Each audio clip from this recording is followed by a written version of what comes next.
हम भारत के खिलाफ जंग करेंगे, बिल्कुल करेंगे। ये बयान आया है पाकिस्तान की तरफ से, लेकिन क्यों?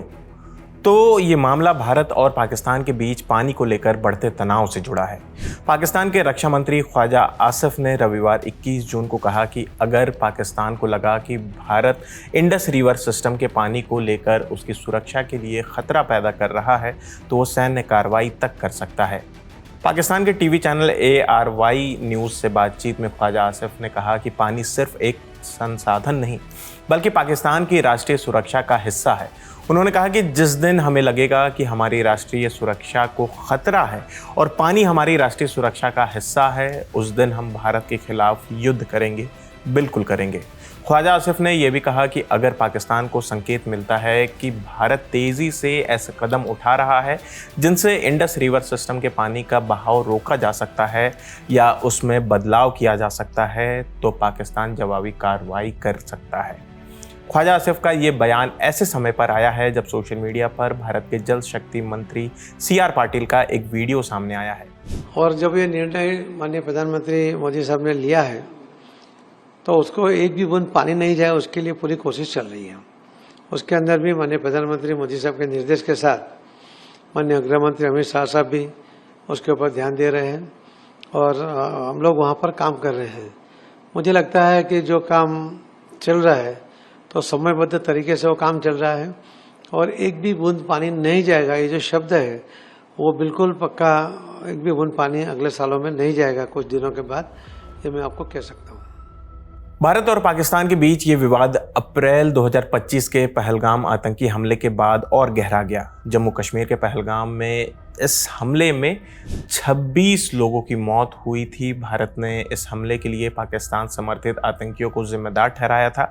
इसके बाद भारत ने ऑपरेशन सिंदूर चलाया था अपनी कार्रवाई में। हमले के बाद भारत ने 1960 के सिंधु जल संधि को फिलहाल लागू न रखने का फैसला किया। भारत ने कहा कि यह संधि तब तक स्थगित रहेगी जब तक पाकिस्तान सीमा पर आतंकवाद के खिलाफ भरोसेमंद और अस्थायी कार्रवाई नहीं करता। पाकिस्तान लगातार भारत के इस फैसले का विरोध करता रहा है। पाकिस्तान का कहना है कि अगर पानी के बहाव में कोई बड़ी रुकावट आती है तो इसका असर उन लाखों लोगों पर पड़ेगा जिनकी जिंदगी और रोजी रोटी इस नदी प्रणाली पर निर्भर है। लेकिन अब सिंधु जल संधि यानी कि इंडस रिवर ट्रीटी के बारे में भी जान लेते हैं। भारत और पाकिस्तान के बीच सिंधु नदी और सहायक नदियों के पानी को लेकर साल 1960 में एक बड़ा समझौता हुआ था जिसे सिंधु जल संधि कहा जाता है।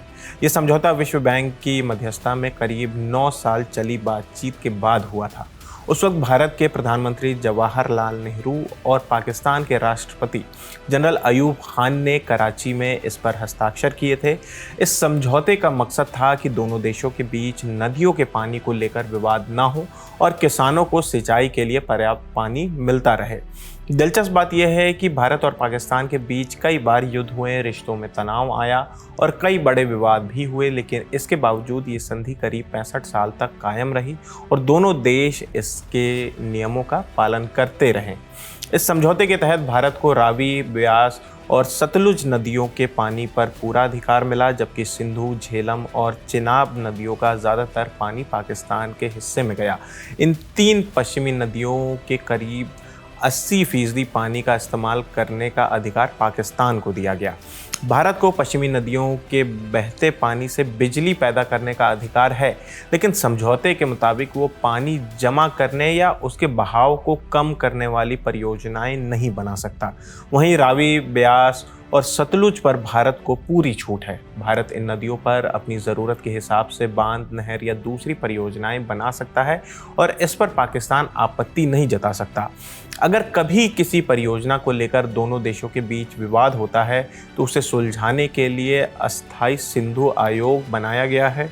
इस आयोग में भारत और पाकिस्तान के अधिकारी शामिल होते हैं और पहले कोशिश यही होती है कि बातचीत से मामला सुलझ जाए। अगर आयोग कोई हल नहीं निकाल पाता तो दोनों देशों की सरकारें बातचीत करती हैं और फिर भी बात ना बने तो अंतर्राष्ट्रीय विशेषज्ञों की मदद ली जाती है। यह मामला अंतर्राष्ट्रीय मध्यस्थता अदालत यानी कोर्ट ऑफ आर्बिट्रेशन तक भी ले जाया जा सकता है। इंडिया टुडे की रिपोर्ट के मुताबिक पिछले हफ्ते पाकिस्तान के उप प्रधानमंत्री इशाक डार ने संयुक्त राष्ट्र सुरक्षा परिषद से भी दखल देने की मांग की थी। उन्होंने आरोप लगाया कि भारत सिंधु जल संधि का उल्लंघन कर रहा है। वहीं इसी महीने पाकिस्तान ने यह आरोप भी लगाया कि भारत चेनाब नदी के पानी को दूसरी जगह ले जाने के लिए एक नदी लिंक परियोजना बनाने की तैयारी कर रहा है।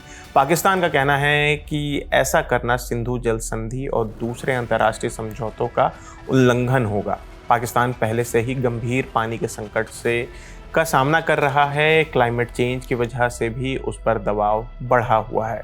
फिलहाल इस खबर में इतना ही। आपकी इस खबर पर क्या राय है हमें कमेंट करके ज़रूर बताएं। मेरा नाम आसिफ असरार है। देश और दुनिया की तमाम खबरों के लिए देखते रहिए दी लल्लन टॉक। शुक्रिया।